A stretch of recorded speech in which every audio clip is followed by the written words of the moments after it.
Mark Singh. Please translate the following. Hadouken! Hadouken, fireball punch. Shoryuken! Shoryuken, rising dragon punch. Tatsumaki Senpu! Tatsumaki Senpu kick, cyclone kick. You win perfect! Welcome to the Unapologetic Man Podcast, the only podcast that's all about self-improvement, confidence, success, women, and being a man without making any apologies for it.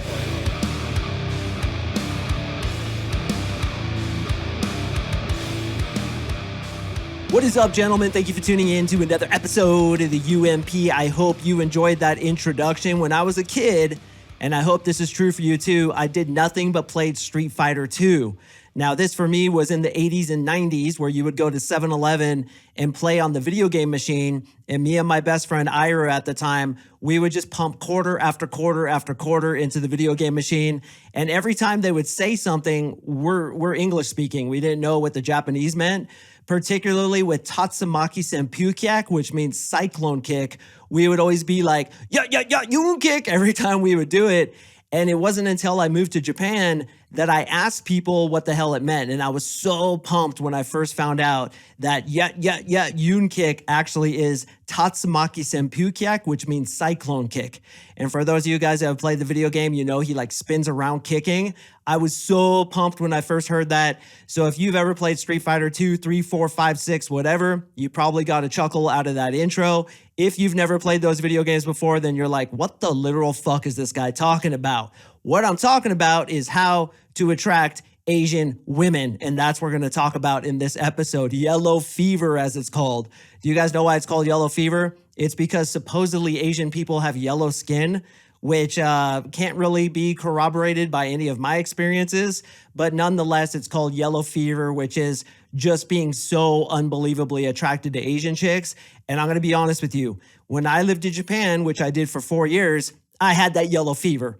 And I definitely got to put out the fever by just indulging in as many women as humanly possible. Because in Japan, the way it works is girls are either hell yes, I want to date a guy from America, England, Canada, wherever, or hell the fuck no. So it's either it's on, it's easy, you could just pull it very simply, or they want nothing to do with you. That's been my experience. But I'm going to tell you guys how it is that you attract Asian women. And I think you're going to be surprised by what I say because it's likely not what you expect. In addition to that, I'm going to tell you how to deal with shy women, women that are a little bit standoffish, women who come from cultures that you don't come from, and how to deal with that and how to execute correctly. So if you have yellow fever, I'm going to give you a lot of tips in this one. Once again, it's probably not what you expect, so stay tuned. And even if you don't have yellow fever, I am going to give you a lot of really good general tips for how to attract women generally, as well as how to deal with shy girls who aren't really participating much and who aren't giving you a lot to go on, yet you're still able to attract them. Before I jump into the content, I want to tell you guys kind of a funny story because I did live in Japan for 4 years and I've had a lot of experiences with women. But one story in particular is really funny. I'm going to relay that to you and then we're going to jump into the content.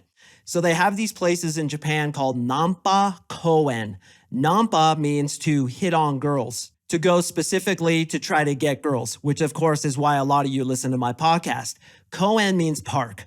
So Nampa Koen means a park where you go to get girls. And for women who would go to that park, it would be a park for where you go to get guys. So what they do is all the girls would line up their cars on a curb and there would just be like 20 cars. Then the guys would drive up and they would basically say, hey, what's up? Nice to meet you. What's your name? Run a little bit of game. And then the girls would either say yes or no. And the funniest thing would happen when the girl wasn't interested, she would say the same term, which was choto muri desu. Choto muri desu means a little bit impossible. So the guys would literally go up and talk to him and the girls would be like, it's a little bit impossible. Please move on. And then the guys would move on. But if there was a love connection there, then of course they would be like, cool, let's go hang out in the park. Meet me over there at that park bench. And then they would see if they hit it off. And that's how Nampa Koen worked. One time I went with my boys and I was in the back seat in a tinted window car. And he pulls up to the girl and they're kind of talking. And he's like, gaijin ga iru, which means we have a foreigner in the back seat, right? I don't remember if he said I was American or what, but he's just basically like gaijin ga iru, which means outside person is in the car. And then I immediately hear her say, choto muri desu, right? And then we moved on to the next car. It was so funny the way it worked in Japan. But here's the big point of this episode, boys. And a lot of you may be disappointed to hear this, but stick with me because I'm going to tell you why this is actually a good thing. Attracting Asian women is no different than attracting any other women in society. The only difference, possibly, especially if you live abroad, is that the culture is a little bit different. The way you go about courting the woman is different. But don't get it twisted, gentlemen. Women are all attracted to the same damn thing. What is that thing? Obviously, confidence, self-belief, self-esteem, good body language, leader of men, pre-selection, meaning you have other women in your life and you're already attractive to women. They're attracted to ambition. Every single woman, whether you're in Africa, Japan, or Italy, is attracted to a man who's ambitious, who's passionate, who's trying to make something of himself, who can control the frame, who can lead her, who can make her laugh. And by the way, why is it so important that you're able to make a woman laugh? It's because if you're able to make her laugh, it's a sign of survivability, meaning if he's charismatic in the way that he can make me laugh, he can make other people laugh, thereby getting other people to like him, thereby increasing his chances of being successful in society. Now, does she necessarily need for you to be rich and successful? No. All she wants to know is that the potential is there. Why does the potential matter more than the actual result? Because she doesn't necessarily want you to be successful monetarily, with your reputation, etc. She wants genes that are successful. And this is why guys who live in their mom's basement aren't making any money, but who can still portray those attractive traits, still get chicks. A lot of times guys ask me, why is this asshole getting this girl? And I often say because assholes lead the frame, they're unapologetic, they are confident, they know what they want and how to get it, and they're not to be fucked with. So when you communicate those traits, whether it's a Japanese woman, Korean woman, Chinese woman, or whatever woman while you clicked on this episode, it's the same damn thing, gentlemen. So what's the answer here? The answer here is twofold. First of all, you obviously need to work on yourself. You need to learn how to run game. You need to work on your inner belief systems. You need to deal with your traumas, because unless you do, you are sub-communicating. Yes, even to a Vietnamese girl, that you are insecure and you are low value. The second thing you need to do is obvious. Put yourself in pools of women where there's Asian chicks. Where do Asian chicks hang out? Well, first of all, you should be on the dating apps, because there's lots of Asian, Black, Mexican, and white chicks and whatever other nationality you're attracted to on the dating apps. So if you have yellow fever and all you want to do is pull Asian girls, then put yourself AOL on the dating apps and go after those Asian girls. Talk to all of them. As I talked about in my previous episode, you shouldn't be picky about who you're talking to when you're trying to develop a skill set. You should be talking to all girls, and yes, even going on dates with them.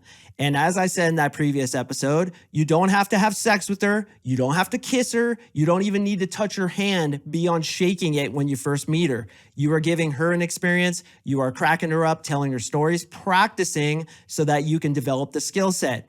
As a secondary part of that, you need to put yourself in situations where Asian girls hang out.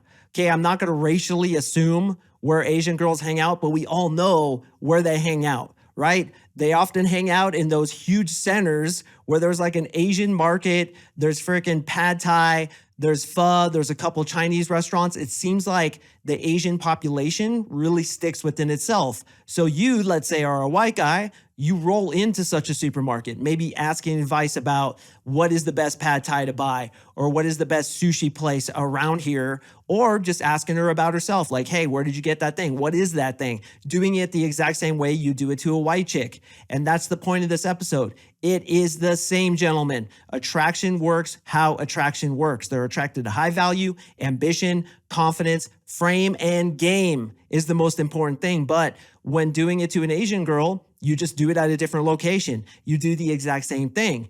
Now, this begs the question, what is different about Asian chicks and Mark's experience? Well, I have been with many, many Asian chicks, most of all in Japan, but also when I was a Japanese translator in Hawaii. I just had the yellow fever, bro. I couldn't get enough of it. I've since gotten it out of my system. And honestly, with me, I really prefer Eastern European kind of chicks who are thin, tight ass, tall, blonde, brunette. I just prefer white chicks because I feel like I got that yellow fever done and over with. But when I was gaming Asian girls specifically, the general trend that I noticed is that they're a little more shy than most girls. They're not willing to talk as much as most girls. And yes, one really good thing about them is they are willing to go into their feminine energy. They're not going to frame check you as much. They're going to let you lead, and they're attracted to a man who can lead. Now, I'm making gross generalizations here. That isn't true for every single Asian chick. In fact, I've dated Asian chicks that were little firecrackers, man. One chick in particular pulled fucking hair out of my head when we were having sex. And I straight told her, I'm like, yo, you need to stop that. That literally hurt. Am I bleeding right now? Because that hurt like hell. What are you doing? This chick was just like claws. She was Thai, I think she was. But anyway, the point is, whether it's a white girl, Mexican girl, or Asian girl, if she's shy, you need to try to get her out of her shell. So one thing I'm often asked is, how much of the talking should I do in the first conversation? How much of the talking should she do? Well, in a perfect world, what do you guys think I'm going to say? In a perfect world, how much should you talk? How much should she talk? It's obvious, is it not? It should be about 50-50. You guys are getting to know each other. She's willing to talk some. You're willing to talk some. This is how people relate. A perfect conversation is 50-50. But we all know we don't live in a perfect world. We know we live in a world where she might not be willing to contribute as much. She might be a little bit shy, in which case you need to pick up the slack. So when it comes to the interactions, you're leading her to where she wants to be led. But as I often say, the woman is the barometer for your escalations, and she's the barometer for how much you need to talk. If she's only willing to talk 20%, then you obviously have to pick up the slack and talk 80%. But oftentimes what I'll do is say encouraging things to her. So for example, I may say, hey, you know, you look a little bit uncomfortable. Don't worry, I'm not going to mug you probably. And then I'll smile at her. Or, you know, there's only an 80% chance I'm going to mug you, but only a 10% chance of that. So don't worry. Just relax. I'm messing with you, Kelly. Just relax. It's cool. We're just here chilling. In fact, let me give you a few extra feet, and then you step back. You'd be like, you okay? You feeling better? Here, let me step back a little more. And then like you're 10 feet away. You're like, you okay now? You okay? And she's kind of cracking up. She's kind of loosening up. You just need to observe when a girl is shy and loosen her up a little bit. Let her know she can talk. It's okay. I'm not judging you. It's chill. Let's just have fun. And the way to do that is to maybe sometimes point out that she's uncomfortable and make a bit of a joke out of it. Just mess with her. Don't tease her too hard where she gets butthurt, but just be like, hey, it's cool. I'm not going to mug you, okay? You can relax. It's cool. We're just talking here. No big deal. And that will oftentimes disarm them. Another thing with Asian women that I've noticed, particularly Japanese girls, because that was kind of my specialty, is they're very feminine, which in my opinion is a great thing. What is feminine? It's a girl who's mostly submissive, mostly passive, isn't trying to take the lead, isn't trying to flex up. Now, once again, so that I don't get 100 hate mails, this isn't true for every single Asian woman. It's not true for every single whatever woman, fill in the blank. I'm making gross generalizations, but this has been my observation. When she's willing to be led, you just assume the lead, brother, as you should do with every other girl. The difference is they often don't frame check you, which is testing your frame, trying to make you do favors for them. But the thing that you'll often be tempted to do with a girl who's shy, whether she's Asian, Mexican, or white, is you'll ask her all the time, what do you want to do? You'll defer to her in a way because you're insecure about leading because she's not giving you a lot of feedback. My advice when it comes to that, assume the close, assume the lead, assume she's going to have a great time. Now, certainly, if you're going to take her out to sushi, for example, since we're talking about Asian girls, you could always ask her, hey, I didn't feel a lot of response from you about the sushi thing. Do you like sushi or where are you at with that? And what I'm basically doing is just trying to loosen her up because I don't care if she's Asian, black, white, whatever. All girls, once they get comfortable, will loosen up a little bit. Yes, some girls are more talkative than others. Some girls will participate more than others, but oftentimes once they loosen up, they'll start talking about it. Now, in the way of questions, if you ask her, for example, what was the best day of your life? And she's like, I don't know. Which, as a lot of you guys can relate, is very frustrating. You're like, chick, I'm trying to fucking talk to you. What was the best day of your life? It's such a great question. She's just like, I don't know. Thank you for participating. You are an amazing conversationalist. Has anyone ever told you that? That's what you want to say, but you can't say it to these kinds of girls because they're going to get butthurt. And they're shy because they're insecure. Let's be honest. They don't want to make a mistake, probably because they like you.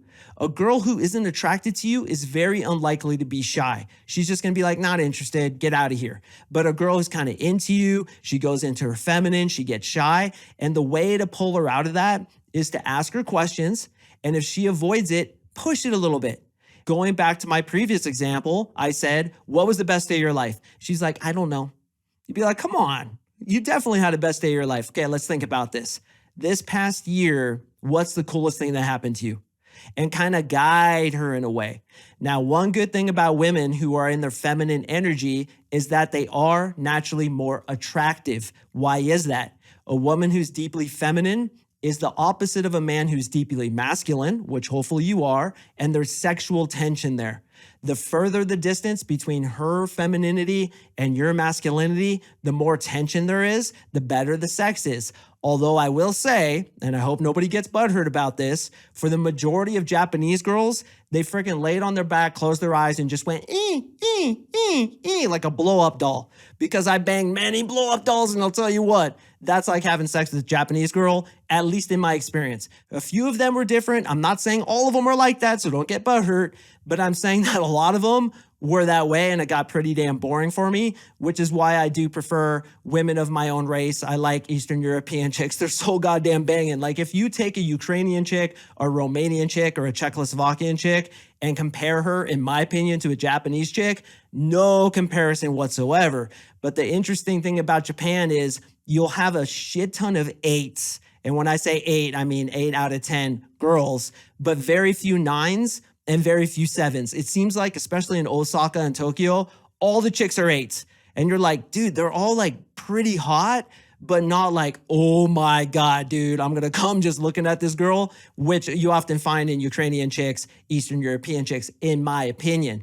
Nonetheless, if you do have that yellow fever, as I keep saying, it doesn't matter what her race is. You simply need to put yourself in a situation where you're meeting lots of Asian girls. You need to lead them. If they're shy, you need to get them out of that by encouraging them in the conversation, opening them up slowly until they're more comfortable with you to share things. And don't be afraid to be a little bit pushy when you're trying to crack them open. What I've found with Asian girls is it just takes a little more perseverance, but man, they're so feminine. Oftentimes, and I'm going to be honest, they're kind of more subservient in the way that they want to do things for you. I've had Asian girlfriends that were just fucking amazing, but I'm just not that attracted to them, so I never locked them down. Just my own thing. But if you have yellow fever, I definitely understand why. The whole key to Asian girls is the same as any other girl, except for some of the cultural differences. Now, when it comes to language barriers, let's say you do live in a foreign country or you're going to go travel to a different country.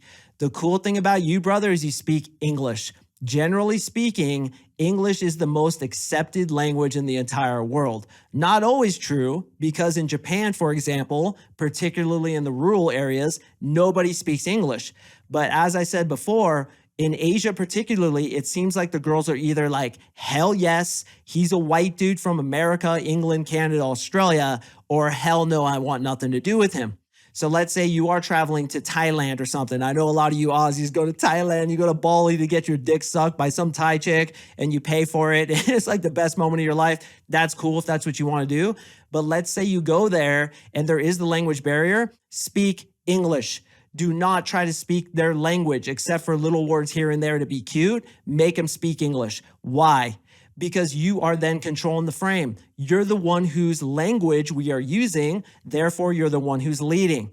So when I was in Japan, I just talk English to these girls. And if they didn't understand it, you do some like sign language and stuff like that, and you can still have fun. you base a lot of your dates on physical activities like hiking, mountain biking, bowling, whatever, you could still have a great time with girls, but I wouldn't try to speak Japanese because I did try to do that and it makes me look low value.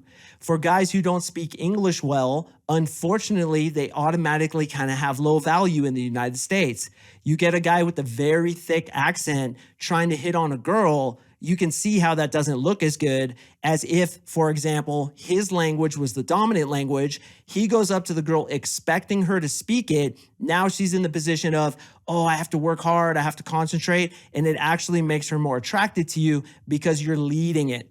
And that's what I figured out when I lived in Japan. Funny story, I dated a Russian chick in Japan who spoke no English. Her and I spoke Japanese together when we were dating. It was really weird. It was a white girl from Russia and we were speaking Japanese. Didn't last very long, but I thought that was pretty cool. But man, Asian girls are amazing. They're beautiful. Not necessarily what I want, at least long term, but damn, dude, I'm glad I had that yellow fever because it was a great experience. They are beautiful beings, especially in my opinion, Chinese girls. I think Chinese girls are super banging because they often have that body type I like, that kind of thin, tight ass, a little bit of small tits, but just like toned. Whereas Japanese girls, they're kind of soft in a way and they're kind of all the same. They're not super into working out, but they're not fat. They're just kind of in that like skinny, chubby kind of vibe that I don't like. I like toned. I don't know about you, but if I had to get yellow fever again, I'd probably focus on Chinese girls because, man, they are extremely attractive. But once again, man, Eastern European girls, nothing compares to them in my opinion. So if you have that yellow fever, that's how you do it. Put yourself in situations where you're constantly meeting new Asian girls. Approach attraction the exact way I outlined in this podcast, the 4 pillars of attraction: pre-selection, confidence, body language, using all the gambits I teach, qualifying, push, pull, all the stuff that I teach you guys in this podcast, but more importantly in my 3-month coaching program. If she's shy, stick in there and kind of get her out of her shyness, lead her to where she wants to be led, always being cognizant of what she likes and doesn't like. And if you simply persevere through those somewhat awkward cultural differences, 98% of it is exactly the same. So my experience in Japan was definitely a positive one. If I seem to have insulted Japanese people, I absolutely meant that in no way whatsoever. I love Japan. It is a beautiful country. The people are so unbelievably kind. It's almost crazy, some of the stuff that they've done for me. They're a beautiful people, a beautiful culture. And if you were ever to live abroad, or for those of you who have lived abroad, you really realize that our way is not the best way. It's just a different way. And people who do different things in different countries often, in your opinion, will have a better way. And you can incorporate those kinds of cultural differences into your own life and better who you are as a man. So for those of you who do have the yellow fever and even don't, I do appreciate you listening. I hope you got something out of this. Stay tuned for my podcast that's going to drop on Thursday. I'm going to talk about how if you're older and you're attracted to younger women and you think it's creepy, you think it's gross, I'm going to call you out and call you an idiot because that is the stupidest, most illogical reasoning I've ever heard. And I'm going to explain why you being an older man going after young, let's call them Asian women, is actually more attractive than a younger man going after young, again, let's call it Asian women, because you have more advantages that you probably don't even know. So if you feel creepy like Gary Fingers, like, hi, my name is Gary Fingers, can I touch your boobsicle? You can't feel that way, brother, because you're going to telegraph it to women, and we're going to talk about that on Thursday. So I hope you got something out of this, gentlemen. I do appreciate you listening. I drop podcasts on Mondays and Thursdays, so please stay tuned for the next one, and I will see you in the next episode.